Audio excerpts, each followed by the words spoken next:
ꯃꯌꯥꯝ ꯃꯇꯝ ꯅꯣꯛꯆꯔꯤ ꯀꯨꯏꯔꯕꯩ ꯇꯨꯡꯗ ꯂꯥꯏꯚ ꯑꯃꯨꯛ ꯃꯌꯥꯝ ꯏꯟꯇꯔꯦꯛ ꯇꯧꯁꯦꯅ ꯊꯥꯖꯔꯛꯄꯅꯤ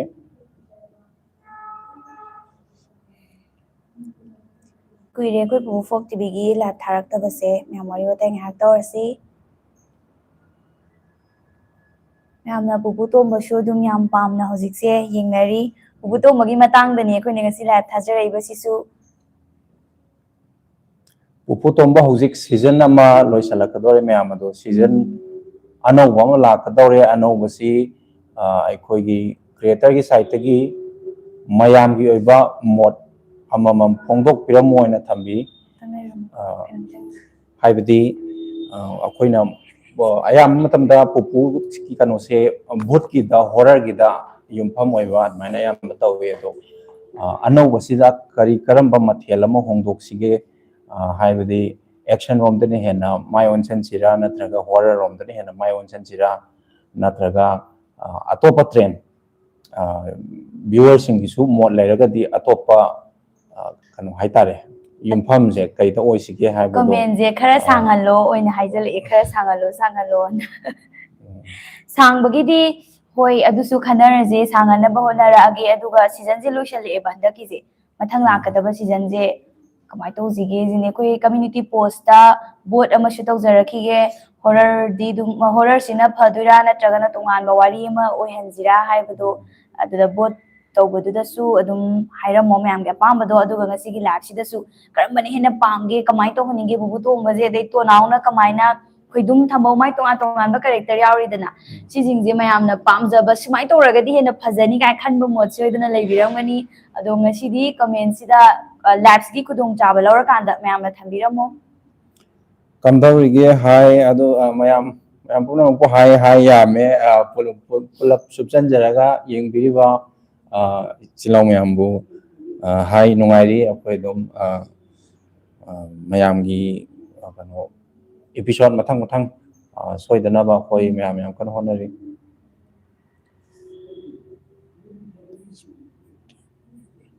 Does Pupu TV ever end? Pupu Tomba haibo maniko. Does Pupu Tomba ever end? Pupu Tomba loigadra hai masi kanu da leire mayam gi apam da leire haibadi sumna sangna sathaba yaba adugumba wari amani akoi kaimi tawgido maina mayamgi apamba mayamgi demani matungina akoina sum samdaba yaba wari amani oi horror oina adum tawsi comedy su yawba comment sumaina ani ureko Pupu Tombado bubok kam tawna halo unadaba kuire moy ani bubok memaga oi adugi su tanja hama soidana lakani Pupu Tomba thaba yam chili ana kanona moy ibok memana madam khara kano relax tawbajani Pupugi duty yam khre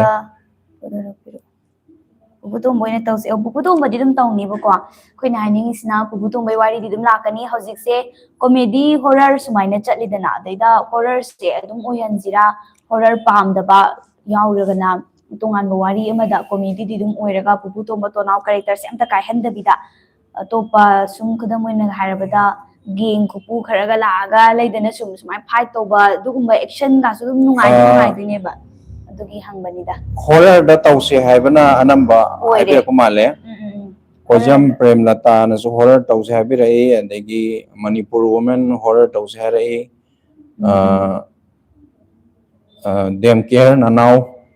horror tawse harai ado comedy su khara yahon siena MD Irfan habirai comedy budi masagi oina magi kanosi category haijab tare masi akoi comedy ni aduga magi Pupu hoi tona hoi na mayok nagadori bisi samna hairabada akoigi local gi oiba akoigi kayole kaida yanadabagi action gi ningai sangdanabagi adomdo henjira natraga even mapani puthokraga akoigi sam hairabada alien gumba kaimi daga akoi dagi atopa wari singda alien naga landara gi mawong gumbo henjira natraga butta hojik tawriba mawong je sumaina but makal mayam hai tare ko syum basi o hensira comment jam nokning se thambauga khoi kanoga ꯇꯣꯅꯥꯎꯒ vote ꯇꯧꯅꯍꯜꯂꯁꯦ ꯑꯗꯨꯅ ꯍꯦꯟꯅ ꯅꯨꯡꯉꯥꯏꯗꯧ ꯃꯥꯜꯂꯤ ꯀꯥꯏꯅ ꯌꯥꯎꯔꯛꯑꯦ ꯃꯌꯥꯝ ꯑꯩꯈꯣꯏ ꯄꯨꯄꯨ ꯇꯤꯚꯤꯗ ꯏꯀꯨꯏ ꯀꯨꯏꯗꯅ ꯑꯩꯈꯣꯏ ꯚꯣꯠ ꯑꯃꯁꯨ ꯍꯥꯏꯇꯥꯔꯦ ꯄꯣꯂꯤꯡ ꯑꯃ ꯊꯥꯒꯠꯂꯛꯀꯅꯤ ꯀꯔꯝꯕꯅ ꯍꯦꯟꯅ ꯄꯥꯝꯃꯤꯅꯣ ꯍꯥꯏꯕꯗꯣ ꯃꯌꯥꯝ ꯑꯗꯨꯗꯩꯗ ꯃꯌꯥꯝꯒꯤ ꯑꯄꯥꯝꯕꯗꯨꯗ ꯈꯨꯕꯤꯗ ꯅꯝꯕꯤꯔꯝꯃꯣ ꯑꯗꯨꯒ ꯑꯗꯨꯒꯤ ꯃꯦꯖꯣꯔꯤꯇꯤꯗꯨꯒꯤ ꯃꯇꯨꯡ ꯏꯟꯅꯁꯨ ꯑꯩꯈꯣꯏ ꯔꯥꯏꯇꯔꯅ ꯁꯦꯝꯅꯦꯅ ꯍꯥꯏ ꯍꯣꯔꯔ ꯑꯣꯏꯍꯟꯁꯤ ꯍꯣꯔꯔ ꯀꯣꯃꯦꯗꯤꯁꯤꯅ ꯑꯌꯥꯝꯕ ꯑꯗꯨꯝ ꯑꯣꯏꯔꯦ ꯍꯥꯏꯕꯗꯤ ꯍꯧꯖꯤꯛ ꯆꯠꯂꯤꯕ ꯃꯑꯣꯡꯁꯦ ꯁꯤꯅ ꯍꯦꯟꯅ ꯑꯗꯨꯝ ꯄꯥꯝꯕꯤꯕꯒꯤ ꯃꯑꯣꯡ ꯑꯣꯏꯅ ꯑꯗꯨꯝ ꯎꯔꯦ ꯃꯌꯥꯝꯒꯤ ꯀꯣꯃꯦꯟꯠꯁꯤꯅ ꯑꯦꯂꯤꯌꯟ ꯑꯣꯏꯅ ꯇꯧꯁꯦꯅ ꯁꯔꯤꯅꯥꯅꯁꯨ ꯍꯥꯏꯕꯤꯔꯛꯏ ꯑꯗꯒꯤ ꯌꯥꯏ ꯍꯥꯏꯕ ꯑꯃꯁꯨ ꯑꯗꯨم ꯌꯥꯎꯔꯛꯏ ꯑꯄꯥꯝꯕꯁꯦ ꯑꯦꯂꯤꯌꯟꯒꯤ ꯄꯥꯝꯕ ꯑꯗꯒꯤ ꯆꯨꯝꯅ ꯑꯦꯛꯁꯟ ꯄꯥꯝꯕ ꯀꯣꯃꯦꯗꯤꯗꯅ ꯈꯔ ꯍꯦꯟꯖꯟꯅ ꯄꯥꯝꯕ ꯀꯣꯃꯦꯗꯤꯕꯨꯗꯤ ꯏꯑꯣꯏꯗ ꯑꯣꯏꯔꯅꯤ ꯃꯥꯒꯤ ꯋꯥꯔꯤꯁꯤ ꯀꯣꯃꯦꯗꯤꯗ ꯕꯦꯁ ꯇꯧꯕꯅꯤꯅ ꯑꯗꯣ ꯃꯌꯥꯝ ꯍꯥꯏꯔꯛꯏꯕ ꯃꯌꯥꯝꯁꯤꯒꯤ ꯃꯔꯛꯇꯒꯤ ꯀꯩꯅꯣ ꯍꯥꯏꯇꯥꯔꯦ ꯃꯦꯖꯣꯔꯤꯇꯤ ꯑꯣꯏꯕꯗꯨꯗ ꯑꯩꯈꯣꯏ ꯗꯤꯄꯦꯟ ꯇꯧꯗꯣꯔꯤꯕꯅꯤ ꯃꯌꯥꯝ ꯑꯗꯨꯅ ꯀꯃꯦꯟ ꯑꯃꯃꯝ ꯁꯣꯏꯗꯅ ꯊꯝꯕꯤꯔꯝꯃꯨ ꯃꯌꯥꯝꯒꯤ ꯑꯄꯥꯝꯕꯗꯣ ꯍꯦꯟꯅ ꯌꯥꯝꯕꯗꯣ ꯑꯌꯥꯝꯕꯗꯣ ꯂꯧꯈꯠꯆꯔꯛꯀꯗꯣꯏꯅꯤ ꯇꯣꯅꯥꯎꯁꯦ ꯅꯨꯄꯤ ꯊꯤꯍꯟꯁꯦ ꯍꯥꯏꯕ ꯀꯣꯃꯦꯟꯠꯁꯦ ꯉꯁꯥꯏꯗꯒꯤ ꯐꯅꯌꯥꯝ ꯌꯥꯝꯃꯦ ꯇꯣꯅꯥꯎꯒꯤ ꯅꯨꯄꯤ ꯎꯅꯤꯡꯉꯦ ꯌꯦꯡꯅꯤꯡꯉꯦꯅ ꯍꯥꯏꯕꯁꯦ ꯇꯣꯅꯥꯎ ꯅꯨꯄꯤꯗꯣ ꯐꯪꯉꯝꯗꯥꯏꯗ ꯀꯥꯏꯈ꯭ꯔꯦ ꯑꯩꯈꯣꯏ ꯍꯧꯖꯤꯛꯀꯤ ꯁꯤꯖꯟꯁꯤꯗ ꯀꯩꯅꯣ ꯇꯧꯗꯅ ꯑꯗꯨꯒ ꯍꯣꯏ ꯃꯥꯒꯤ ꯅꯨꯄꯤ ꯊꯣꯛꯂꯛꯈꯤꯅꯤ मागा खंगनबा कोइनबा याबा थोलकनी अदुगा माना कइगुम्बा डायरेक्ट थिजनग्रगदि वारीदु जब लाउ समजनग्रहेनको मयामगी नुंगाइबा खरा हंदरानी माना अमा थिजला लेग्रगदि अबे तोनावी कारणजे नुपी थिजनग्रगदि तारौ यारो मा ग्यान ताग्रनी अदुना मागी अदुगी कनोदो येंगागा खरा सांगना मयाम दा एंटरटेनमेंट ओइगे हारगदि मा मतम खरा सांगना पाखंग ओइबा मा चंगे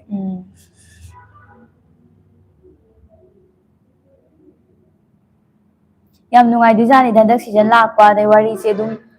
ꯇꯣꯅꯥꯎꯁꯦ ꯌꯥꯎꯁꯪ ꯃꯇꯝꯅꯤꯅ ꯀꯅꯥ ꯈꯪꯉꯤ ꯊꯥꯕꯜ ꯆꯣꯡ ꯆꯠꯂꯛꯄꯗ ꯅꯨꯄꯤ ꯑꯅꯧꯕ ꯑꯃ ꯑꯗꯨꯝ ꯊꯦꯡꯅꯔꯛꯄꯁꯨ ꯌꯥꯏ ꯃꯌꯥꯝ ꯉꯥꯏꯕꯗ ꯀꯟꯕꯤꯌꯨ karama matam what time tonau get married tonau lohong jibai makai yengoi ka hai bisu dum yaubi re ado lohongani akhoi noi kaimi puthokpada panthoi ba kam kan chaudoi no ising chau ba kam kan chaudoi no yam toina hangmane ado peak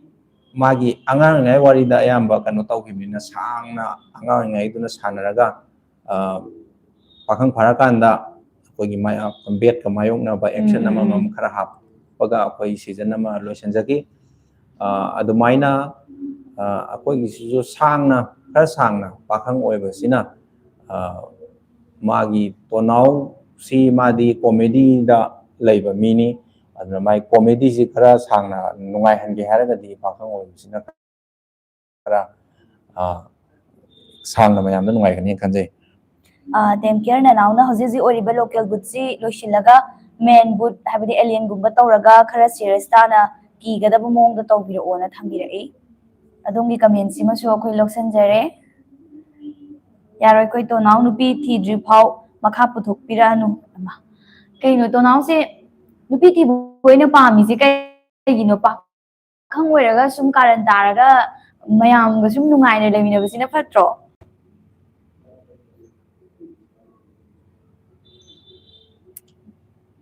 kaimi je putok tok la dro kaimi adum mayam ya pam mutumna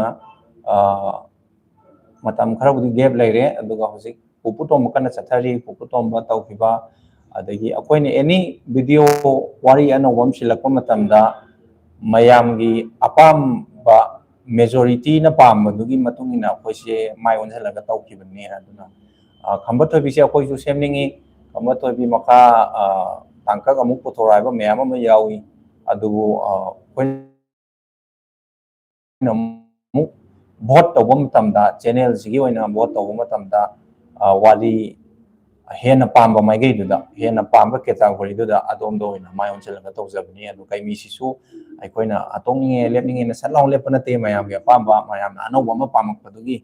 matungina aikoina pupu tomba si amuk chathagini pupu tomba si mayam yam pame do masi amuk thatlaga anawba ma salaw pukhalakpase hauji hauji ki oina di matang kitang chadri aduna kitang samdaraga aduga wari anawba ma karambada onjalaga puthorpa yai do mayam bot lawraga hai tare voting da aduga samdajagi Sahi kya sure no gi support tawraga lai se please to naw nupi amta thian bi oi thamoi yam kaire ne ikram liker ne username leba mana thambi re support adum tawiu hoi matang matam gi matung inna adum nupi thirakpa nupi kuirakpa adum yaurak pa yai ngai biu comedy horror pame yumnam hemanta na thambirakpani khara sangna puthokpiyo haibasu adum marmakta comment khara lai aduga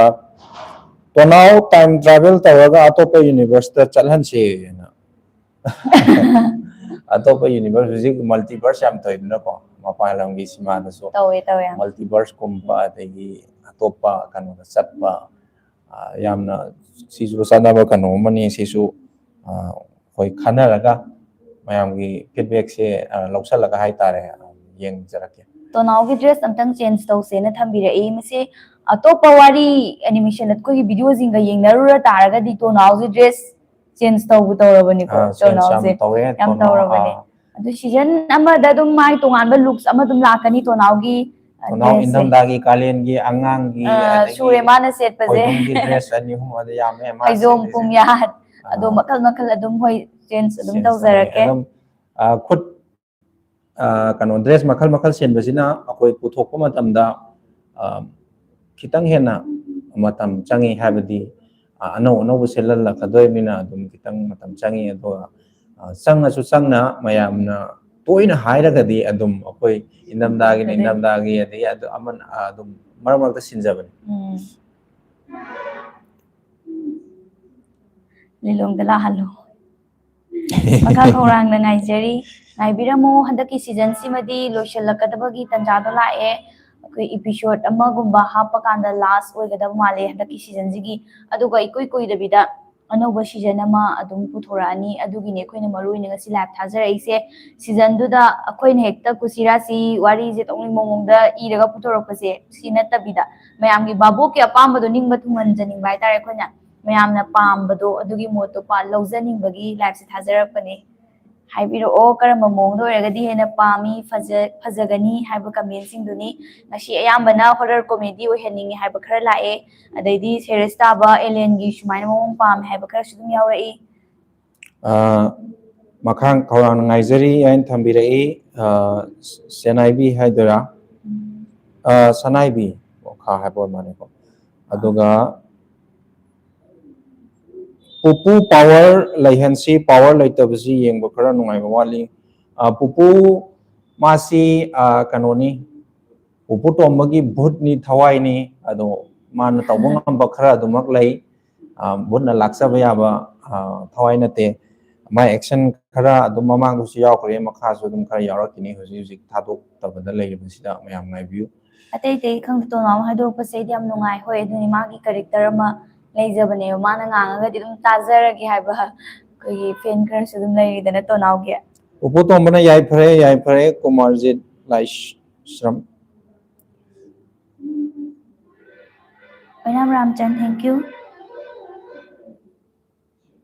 Pupu se sahi kya na pupu se lahi gidraba hai na mane. Pupu se sahi marphu ki mathaki midi oire.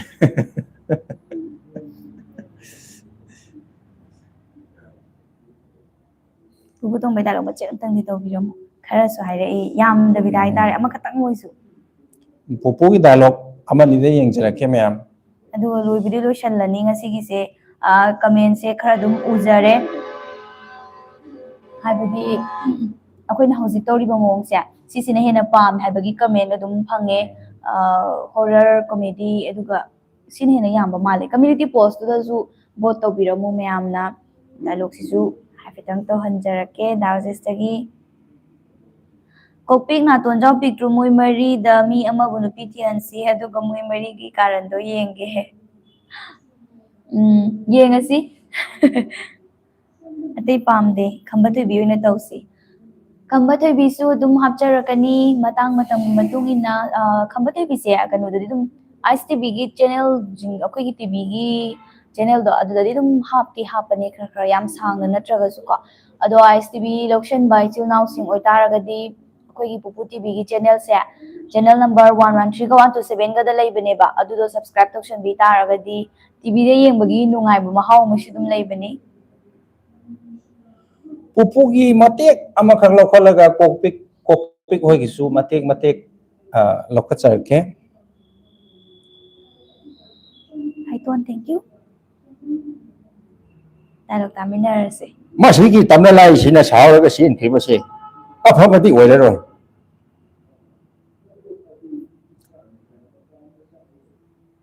Masigi maiba lokena loiba but tamna lai asina amang sangda laiba tamna lai aduda insillaga mayam si amang sang changba yahandabani haiba adagi kokpik hoigi mati among lokacharke. Coping na no pase yam nukning haiba yawe coping na no pay comment kanomta tawbiyo tagalomta. Ngashidi hintak maibudu hekta fudaladawdi manani aikhoi loina wahalise magi bhuttu lerammasu hekta maibaga moyani punna hekta fudaladawdi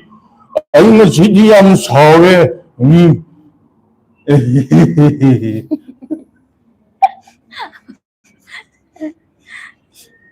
Yam nugaijadegi comment pabiramdre comment se yam gibagini waro bibiyade live sisu yam tangna habadi toina thadrabanina comment se adum yamna lae aduna char chatkibagi uhawdabasu yawe. Yamna nuai thank you thobi thank you. Oh, isinupini oh. Tonau tharo dukan da chalaga karan khara tahalasi asmai karan jidi loi banai ri lakhini makhal ni pasword ki chaubi gi tharo gi adum laikai jida adum karan ta lai dorabani tonau simadi. Tonau gi sahi kya suragena hangbire tonau gi character je sawak pa sahi kundaina kunmunga gi manung da laiba adugumba miyo ama oidoni mas Ma adum yang oi lai moi ta khoido moi kai hoina ma wanda gi khara han kare mana kitang na angang pakhang haitare pakhang oh tonau gi chahi ngak tani ni hangam ni si comment da tonau jina sade hai se masam sang ma ha makoi sagan ba maso yelase tonau na mai ware mai pakhang mayam duna kunthra gi series ta kunthra khara la laba series ta ta khoido moi jina mu ta thambau dei bo haline ba khoidum moi jina ni phu la laba mu mai oida aduga pakhang nina mabani magadum ta thambau ta khoidum kaunari do kai gino ni mase ta da loi kawi na comment da yawi ngasai khoidum na nupi ti dribagi ta da kauba do ta thambau na mu kawi duna singbai mongonde hanbagi ta da kausabane khoidum je khara pakhang masa saningba tonau ko supolle da ma je mayum pandremina pakhang nina khara angang oijaning ba haitare aduna thambau dagi hallaga su mana ta thambau kausan bane ba ta thambau kauba aduna ani do hangtaki episode da mai kauna himne da mayam na kai no hang i do madu adugini angang saning bai ni haitare adudi live se kamai to biske ka thagi sira mission na live se min kya sure I 10 minutes Raju saro hai Raju bhaiya gi pot si yamna ma dialogue oina ibirakpagi wari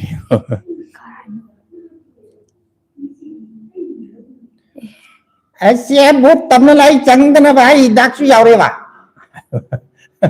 mati andang Nomodino yam lemina kala tharo nepun lemina badu yeng thank you mayam loina comment sing je suna ba pa bang am jadre mayam loi thagat chari tompok thagat chari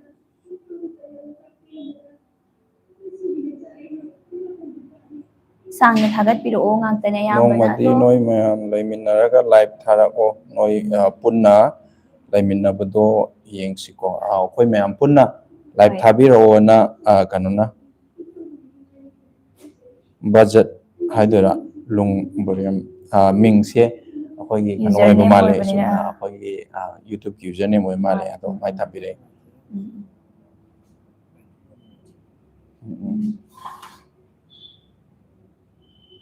aduga live se minute khardi